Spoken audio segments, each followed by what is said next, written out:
Vergeet even die rode krullen. Dit is Annie 2019. Met in de hoofdrol Delilah. Annie dus, uit Brunsum, 10 jaar.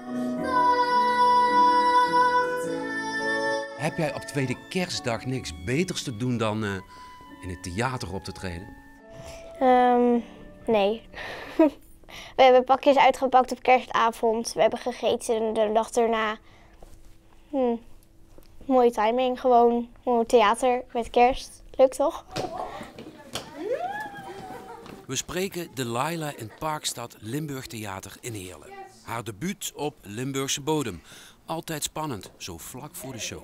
Dat is dan, zoals ik zeg, of mijn mama zegt, gezonde spanning. Gewoon voor de voorstelling ga ik dan goed in- en uitademen. Daar word ik heel rustig van. En dan komt het gewoon heel goed. Gaat het heel goed.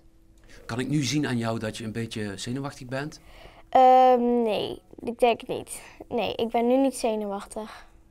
Nee. Maar dat komt nog. Ja, dat komt nog, ja. Dat jullie met z'n allen de vloer gaan schrobben en de bedden afhalen.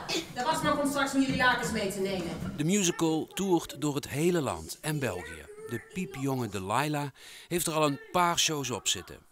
Er zijn nog 6 andere meisjes die Annie spelen. Ze wisselen elkaar af. Dat moet ook wel, er zijn nog heel veel optredens te gaan. Ben je wel eens iets vergeten onder het optreden? Ja, dat wel.